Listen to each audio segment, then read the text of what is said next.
नमस्ते सबैजनालाई। हाम्रो घरमा चाहिँ आज चाहिँ चापाकोट 8 यस दौरानमा चाहिँ एउटा कुहिरेलाई बिमारी भएको कारणले चाहिँ आज चाहिँ हेलिकप्टर आएको छ लिनलाई। म चाहिँ त्यो हेलिकप्टरको भिडियो हजुरहरूलाई देखाउन गइरहेको छु। अलि भिडियो चाहिँ क्यामेरा चाहिँ अलि हल्लेको छ किनकि अब हामीलाई पनि अलि यस भएर हामी चाहिँ एकदम दौडेको थियौँ हेर्नको लागि।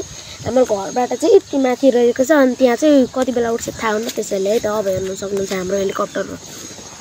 ल गाइस भिडियो चाहिँ हेरिरहेको छ हाम्रो देख्न सक्नुहुन्छ हेलिकप्टरको भिडियो। त हामी चाहिँ थुप्रै यहाँ भइसकेको छौँ र तपाईँहरूलाई चाहिँ हेलिकप्टरको लाइभ प्रुफ देखाइरहेको छौँ। त यसरी नै मैले चाहिँ यो हेलिकप्टरको चाहिँ तपाईँहरूलाई देखाएको छु भने चाहिँ हेर्न सक्नुहुन्छ यहाँ कति धेरै मानिसहरू पनि हुनुहुन्छ। अनि हेलिकप्टर हो अब त्यहाँ चाहिँ झ्याप्ची पछाडिसकेको छ। हेर्न सक्नुहुन्छ यो चाहिँ रियल हेलिकप्टर हो। हेर्न सक्नुहुन्छ नत्र यस्तो ठाउँमा कसैले ल्यान्ड गर्छ र गर्दैन नि।